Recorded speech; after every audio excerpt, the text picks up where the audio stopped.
வணக்கம். நான் உங்கள் அம்மா வீட்டு சமையல் மீனாட்சி. இப்போ பாருங்கள், நிறைய பேர் வந்து நீங்கள் கார்டன் காட்ட சொல்லி ரொம்ப என்னை கேட்டுகிட்டே இருந்தீங்க. இப்போ அதனால் நான் 2-3 மாதமாக கார்டன் வந்து க்ளீன் பண்ணாமலே வச்சுருக்கேன். இப்போ பாருங்கள், நம்ம க்ளீன் பண்ணுறதுக்கு முன்னாடி இந்த கார்டன் எப்படி இருக்குது அப்படின்றத உங்களுக்கு காட்ட போகிறேன். நிறைய பேர் கற்பூரவள்ளியோட யூஸ்ஃபுல்லே தெரியாமல் இருக்காங்க. இந்த இலை பார்த்திங்கன்னா உங்களுக்கு சுடுதண்ணியில் போட்டு கொதிக்க வச்சு பெரியவங்க கூட குடிச்சிங்க அப்படின்னா ஜீரணம் ஆகாமல் இருந்தால் நல்லா ஜீரணம் ஆகிடும். அதுக்கப்புறம் ரொம்ப சளி இருக்குது அப்படின்னா இந்த இலையை ஒரு 10 இலையை பறித்து சுடுதண்ணி வச்சு அதில் இதை போட்டு நல்லா கொதிக்க வச்சு வேணும்னா கொஞ்சோண்டு வெல்லம் போட்டு குடிச்சிங்கன்னா அந்த தொண்டை கரகரப்பு இந்த மாதிரி விஷயங்கள்லாம் இது குறையும். குழந்தைங்களுக்கு இது ரொம்ப யூஸ்ஃபுல்லான ஒரு இது. சின்ன கலையை நீங்கள் ஒரு சின்ன தொட்டியில் ஒரு பிளாட்டில் இருந்தாலும் சரி, வாடகை வீட்டில் இருந்தாலும் சரி, எங்கே இருந்தாலுமே இதை வந்து ஈஸியாக வளர்க்கலாம். பாருங்கள், இதுவும் அந்த மாதிரி தான். இது வந்து நமக்கு தலைவலி வருது அப்படின்னா நல்லா கசக்கிட்டு தலையில் லைட்டாக போட்டு தேய்ச்சோம் அப்படின்னா தலைவலி உடனே குறையும். திருநூறு பச்சை பைனாப்பிள் பாருங்கள் வளர்ந்துருக்கு. இன்னும் நான் பில்லெல்லாம் எடுக்கலை. இனிமேல் தான் நான் க்ளீன் பண்ண போகிறேன். இந்த செடி பார்த்திங்கன்னா இது எங்கே போட்டாலுமே நல்லா வளர்ந்துடும். பார்க்குறதுக்கு ரொம்ப அழகாக இருக்கும். இதுவும் நம்மளுக்கு ரொம்ப யூஸ்ஃபுல்லான ஒரு பூ தான். 2-3 தொட்டியில் நான் பைனாப்பிளை வந்து ஊனி வச்சுருக்கேன். இது வந்து வச்சு ஒரு 4 மாதம் ஆகுது. பாருங்கள், இதெல்லாம் வந்து ரொம்ப நாள் ஆகவும் பில்லு வளர்ந்து போய் இப்படி இருக்குது. இதை நான் க்ளீன் பண்ண போகிறேன். க்ளீன் பண்ணும்போது நான் உங்களுக்கு இந்த வீடியோவை காட்டுறேன். இது செம்பருத்தி. இந்த சீசனில் இது கொஞ்சம் இலை வந்து துளுக்கிற டைமு, அதனால் இப்படி இருக்குது. இப்போ பாருங்கள், இந்த இலை செம்பருத்தியோட இலை வந்து நம்ம பறித்து நல்லா கொஞ்சம் அரைச்சி தலையில் தேய்ச்சோம்னா முடி கொட்டுறது நின்றுடும்.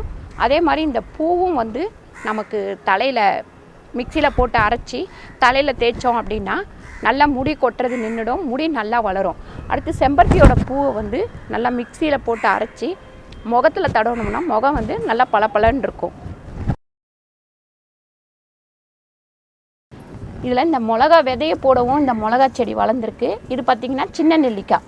இதை கொஞ்சம் பெரிய தொட்டியில் மாற்றும் போது கண்டிப்பாக உங்களுக்கு நான் காட்டுறேன்.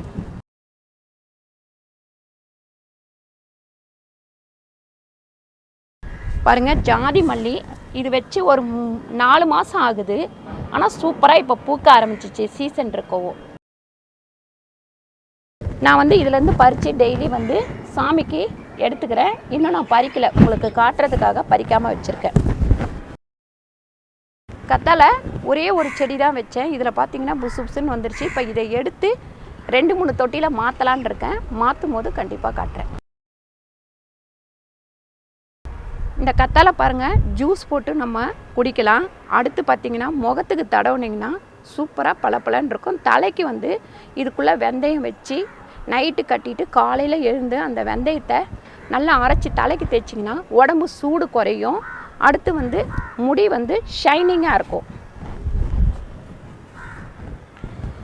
இந்த மல்லி வந்து இப்போ தான் இந்த சீசன் முடிஞ்ச உடனே நான் எல்லா செடியுமே நல்லா மொட்டையாக கட் பண்ணி விட்டுருவேன். ஏன்னு கேட்டிங்கன்னா அந்த மாதிரி கட் பண்ணி விட்டால் தான் அது மறுபடியும் துளுத்து மறுபடியும் நல்லா பூக்க ஆரம்பிக்கும்.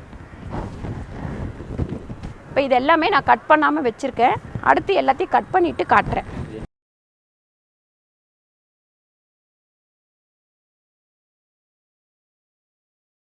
பாருங்கள், இது அடுக்கு மல்லி.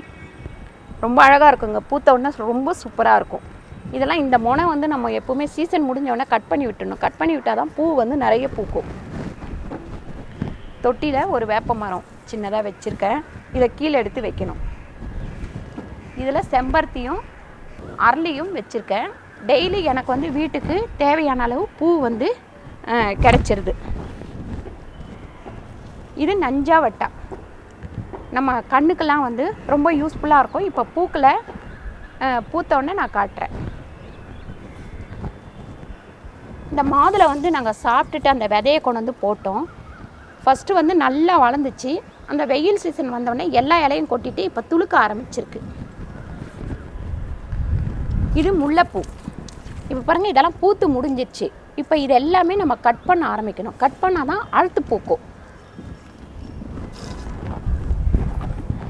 இந்த மல்லி பாருங்கள், மல்லி வந்து நல்லா இப்போ பூத்துட்ருக்கு நிறைய. அதனால் இப்போ நம்ம கட் பண்ண முடியாது. பாருங்க, இந்த மாதிரி பூத்து முடித்த உடனே இதை நம்ம கட் பண்ணி விடணும். அப்போ தான் மறுபடியும் அதில் பூ வைக்கும். இது இது பெரிய நெல்லி. இது அநேகமாக தொட்டியில் வளராது, ஓரளவுக்கு தான் வளரும், காய்க்கெல்லாம் ஆரம்பிக்காது. ஆனால் கட் பண்ணி நம்ம இது வந்து வீட்டில் வளர்த்தா நல்லது அப்படின்றதுனால இந்த நெல்லிக்காய் செடியை நான் வளர்த்துட்டு வரேன். துளசி வந்து நிறையவே இருக்குது நம்ம வீட்டில். இது தூதுவளை. பாருங்கள், கை கால் குடைச்சல், உடம்புல நீர் கோத்திருக்கு அந்த மாதிரினா இதை வந்து ரசம் வச்சு சாப்பிட்லாம், அடுத்து காரக்குழம்பு வச்சு சாப்பிட்லாம், துவையல் அடித்து சாப்பிட்லாம். பாருங்கள், சளி பிடிச்சிருந்தது அப்படின்னாக்கா நம்ம மிளகு போட்டு இது ரசம் வச்சு சாப்பிட்டோம்னா ரொம்ப சூப்பராக இருக்கும்.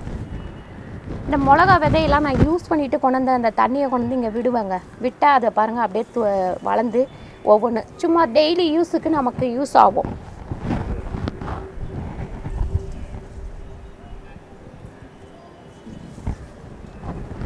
பாருங்கள், ரோஸு இன்னும் நான் உரம் போட்டிருந்தேன் அப்படின்னா இன்னும் நல்லா பூக்கும். இப்போ குறைஞ்சது ஒரு 2 மாதமாக எனக்கு நிறைய வேலை இருக்கிற தொட்டி இதெல்லாம் கொஞ்சம் பராமரிக்காமல் விட்டுருக்கேன். பாருங்கள், சம்பங்கி. இது ஒரு செடி வச்சோம்னா நல்லா இந்த மாதிரி நிறைய வந்துடும். இதிலேருந்து இப்போ ஒரு 10 தொட்டியில் வச்சோம்னா நிறைய நம்ம சம்பங்கி வீட்டுக்கு பூஜைக்கு யூஸ் ஆகிடும்.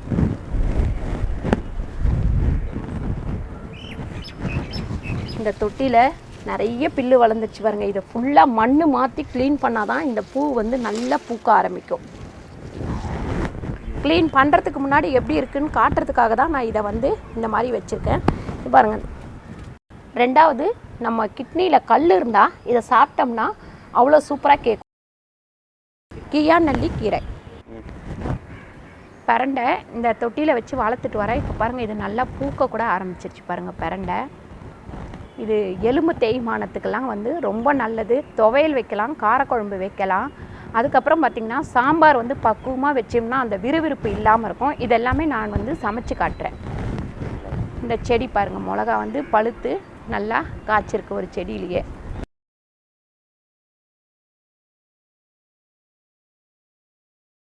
இது பார்த்திங்கன்னா வாடாமல்லி. நீங்கள் இதில் வந்து காஞ்சி போனது இருந்து எடுத்து போட்டிங்கன்னா நிறைய வந்துடும். இந்த பூ எப்பவுமே வாடாது. இது பார்த்திங்கன்னா மாலை கட்டுறதுக்கெலாம் நிறைய யூஸ் பண்ணுவாங்க. இது ஃபுல்லாகவே பார்த்திங்கன்னா உரம்தான். இதை வந்து நான் இந்த சாக்கு கோணியில் போட்டு கொஞ்சம் கொஞ்சமாக மண் போட்டு, காய்கறி கழிவெல்லாம் அதில் போட்டு மண் போட்டு நல்லா ஒரு 2 மாதம் 3 மாதம் அப்படியே வச்சுருவேன். பாருங்கள், இந்த உரத்தை வந்து நான் வந்து சாக்கு கோணியில் உள்ளே போட்டு கொஞ்சம் அது மேலே மண் போட்டு நம்ம டெய்லி காய்கறி கழிவு, அதாவது தோல் சீவுறது, கீரை ஆயிறது, புதினா ஆயிறது, கொத்தமல்லி ஆயிறது, இந்த மாதிரி எல்லாமே வந்து அந்த சாக்கு கோணியில் போட்டிங்கன்னா நல்லாயிருக்கும். நூல் கோணி, நம்ம பிளாஸ்டிக் கோணியில் போடக்கூடாது. அதில் போட்டு கொஞ்சம் மண் போட்டு சேர்த்து வச்சிரு. இது 6 மாதமாக சேர்த்து வச்சேன். இப்போ வந்து ஒரு கீழே கொட்டி வச்சுருக்கேன். காத்தாறணும், ஒரு 10 நாளைக்கு வந்து காத்தாறினா இதை நம்ம செடிக்கு யூஸ் பண்ணோம்னா செடி அவ்வளோ சூப்பராக வளரும். இப்போ அடுத்து நான் செடி எல்லாத்தையும் க்ளீன் பண்ணும்போது இந்த உரத்தை எல்லாத்தையும் அதுக்கு போட்டுருவேன். பாருங்கள், இந்த செடியெல்லாம் பராமரிக்காமல் இருக்கும் போது எப்படி இருக்குது, அதுக்கப்புறம் நம்ம அதை வந்து பராமரிக்கும் போது எப்படி இருக்கும் அப்படின்றத காட்டுறதுக்காக தான் இப்போ இந்த வீடியோ வந்து நான் எடுத்தேன். இந்த வீடியோ உங்களுக்கு பிடிச்சிருந்தால் லைக் பண்ணுங்கள், ஷேர் பண்ணுங்கள், சப்ஸ்கிரைப் பண்ணுங்கள், ஃபேஸ்புக்கில் ஷேர் பண்ணுங்கள், மறக்காமல் கமெண்ட் பண்ணுங்கள். அடுத்து வரப்போகிற வீடியோவில் இந்த செடியெல்லாம் எப்படி வைக்கிறது அப்படின்றத பற்றி நான் உங்களுக்கு சொல்லித்தரேன். நன்றி, வணக்கம்.